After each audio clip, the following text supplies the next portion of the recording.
Going on, Conrad? Hey, Holy smokes, long time no see, eh? I know. Just what, a couple hours ago, maybe 12 hours ago, right? No kidding, no kidding. Yeah. So I want to talk a little bit about Inman and how fantastic it was. Now, Yeah. Conrad, this is probably, I don't know how many you've been to. This is my second one that I've been to, and I heard Las Vegas is actually a lot more. They have a lot more now. Back to Inman. Inman is a kind of like what would you say? It's a resource for realtors, but what's the organization of Inman? They're like a real Well, they estate. started off. It was a news organization, and they compiled real estate news, and then they decided to start to do these events and bring all the newsmakers under one roof, kind of thing, and it really gives you a barometer of what's going on in the industry. And what I love about it is that you get the CEO perspective, right? Because I think we're in the trenches, right? We're on Yeah, the trenches. We're yeah, seeing what's going on in the market, but you get the CEO perspective that said, one of the guys said, look, the Q1, Q2 of 2022 was FOMO, fear of missing out. Then Q3 and 4 was fear. Like, the house you liked in Q1, it's available now cheaper. Why don't you buy it? Like, what's wrong with it today? yeah, yeah. So it gives you this perspective of like this, this kind of 10,000 feet in the air. And I think we all have to start thinking like CEOs, and you can't judge the market by a single quarter. And they did say something interesting, and I'd never heard this before, but Q4 was the worst quarter in real estate sales in the history in the Yeah. US. Yes. Yes. Yeah. You know what I love about this Inman is the technology Yes. that they bring to the table, which can make a huge difference in any realtor's life. Like, Yeah. and you know what? And I don't know, like how many people were at this attendance? A couple thousand, maybe more. Oh, yeah, a couple of thousand. And kudos to you, Rob, because you're investing in yourself and your team and your agents going to it. Like I would say, like it's the best of the best, and hardly any Canadians. Right? I Like, know. Like I'm surprised Canadians don't take advantage of this. well, Like Canada doesn't yeah. have anything nowhere near anything like No. this. And No. there was probably, I don't know, like I only knew maybe a couple of Canadians there, but maybe there was more. I don't know. But I'll tell you, 99% was American. 1%, if that, 10 people, 20 people maybe were Canadians. I don't know. But I'll tell you, like ways on building your business, technology and the networking and the things that I took away from this Inman, I got pretty excited about and the AI technology. If anybody doesn't know what AI is, it's artificial intelligence. I mean, that is going to be a major thing, not only now, but it's going to be more prominent in the future or in the next year and 2 years down the road. And we use AI for our business. And but I found something there that I really liked. But and then you get to listen to other team leaders, other realtors, and how they do their business and what's working, what's not working, and how they operate. Really good. And you got to see, like, I got to learn about companies I didn't know about. I like the way Brad Inman was kind of like made the company Compass. He basically, like, I mean, it wasn't a good idea for him to be on stage. I'll tell you that. He just it's actually he does a great job.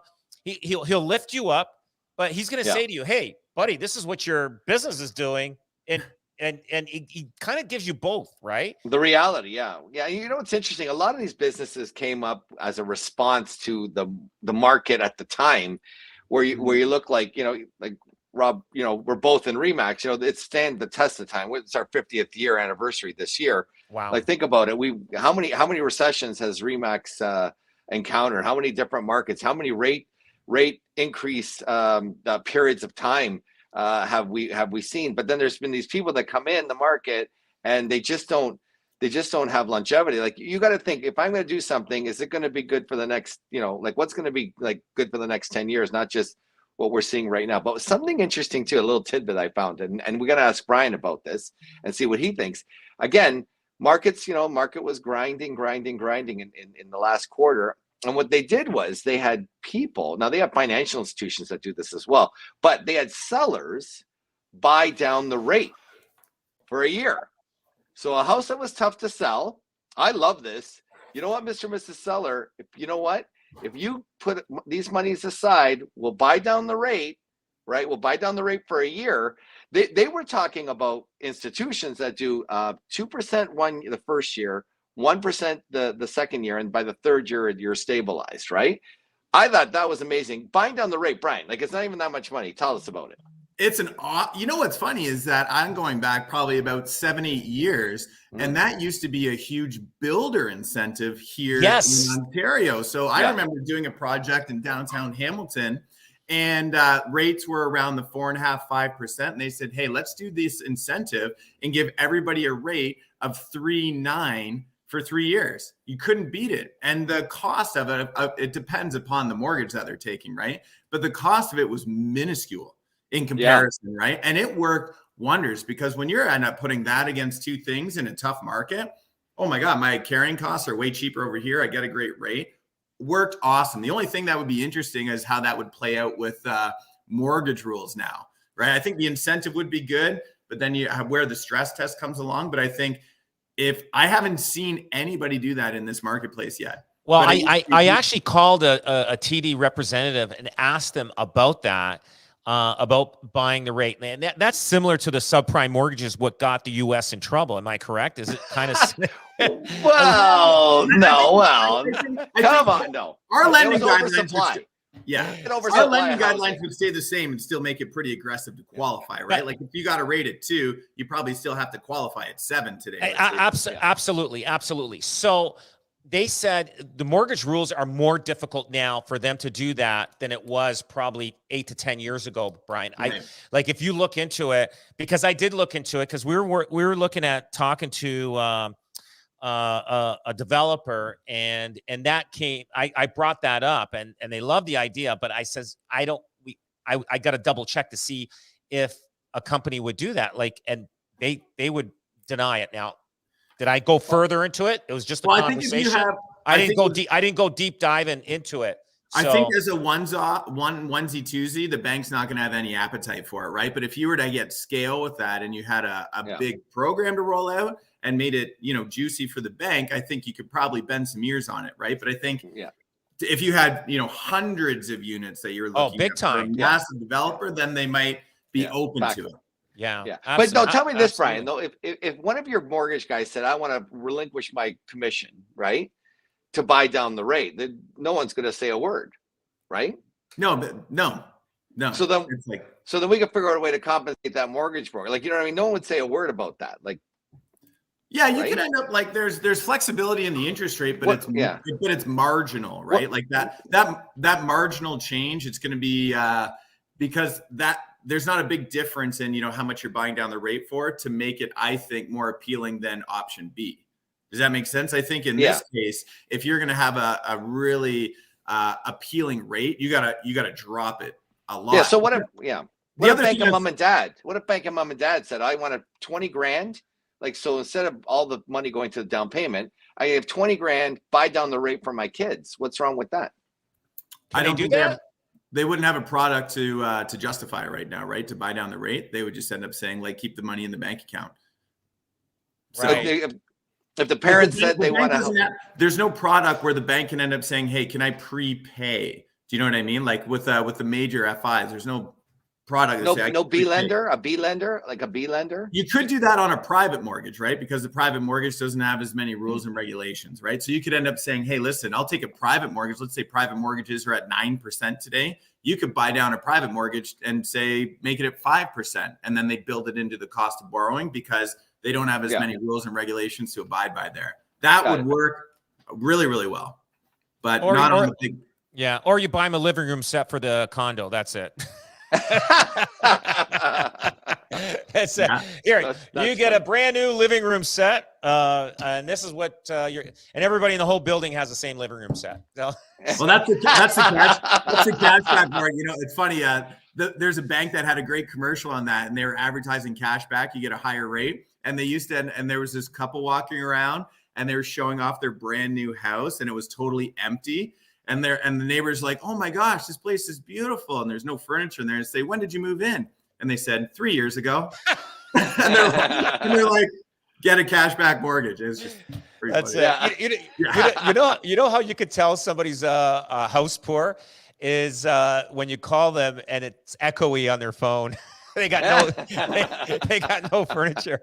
Say, hey, by the way, how you doing in your new house? I know you moved in 5 years ago. Hey, what's that echo? Are you in the washroom? No, I'm in my dining room. Minimalist. It's you know what? We're actually seeing a lot of those now. Those cashback ones are gaining back in popularity. Oh, is that right? Well, you can use some of the cashback to pay down debt for people to help them get qualified. Wow. And it's it only like 1% of cashback adds about a quarter point to a rate. And if you add 1% or 2%, if you bonus a rate by 0.5 point and give someone 2% cash back on a $700,000 mortgage, that's $14,000. That could be enough to pay out a $400 or $500 car loan absolutely to get approved. So yeah, absolutely. Interest rates went up this week, quarter point. Is that going to affect anything? You know what? I think it's putting a lot of steam into the market, if anything, because everybody forecasted a quarter point. It went up a quarter point. So I think that gives a lot of security in expectations right now. And I think looking across the board at all the economists right now, the majority seem to be saying a flat 2023. And then you've got some saying, you know, depending on inflation, maybe another quarter point in the next 2-3 months. And then you got some on the other side because the bond market is pricing in deep it's pulling it down. Yeah, you got some people, I read some predictions today saying as soon as Q3, seeing the rates drop, you know, and these things, it's happened so fast, right? And there's a lagging effect. So it went up really fast. If we go down really fast, then maybe we do. I think it'll just maybe go down maybe a quarter, 0.5 point the most. But I think we're going to be floating around this number for a while. I think we're healthy here, and I think we'll stay at this. And I think, you know what, and a lot of people, we're getting tons of phone calls right now about people wanting to lock into fixed. Right. And the thing right now with the prime rate going up, it's going to be 6.7. Like if you got a secured line of credit, that means you're at 7.7 or 7.2. So to lock into a fix now, like you can lock into a fixed rate under 5 all the way up to 5.25. So you're talking 150 basis points. That could be 6 rate drops to match what you'd lock in at today. So not a bad idea to look at locking in. The one thing we're advising people a lot on here is just, when I know I was giving my rant on the banks last week, but just to poke them a little bit more, when you lock into a bank, you got a huge penalty on a 5-year, massive. And if rates do drop a lot in the next 18 months, you're screwed. You'll pay the price. So look at, you know, with the brokers, you deal with credit unions, and we call them monolines. Their interest rate differentials, their penalties are substantially less. So if they do plummet in 18 months, you can do like a blend and extend, and then you could take advantage of that newer rate cheaper. So, you know, our advice pivots with the market. And right now, if people are having trouble right now, totally not a bad idea to look at a 5-year fixed rate right now. It's not a bad idea at all. Yeah. But some people are, you know, the other strategy is sit on your hands. I think this is the first time in history we really have insider trading on this. And I think, you know, because now they're, you know, they've been messaging people. Look, if you want to time the bottom of the rate cycle or the bottom of the market, like you got to be crazy. So I think we're near the bottom of the market, quote unquote. And I think the rates, there's a lot of strategies that you can do with the rate cycle. Sit on your hands, don't do anything, do 1 year.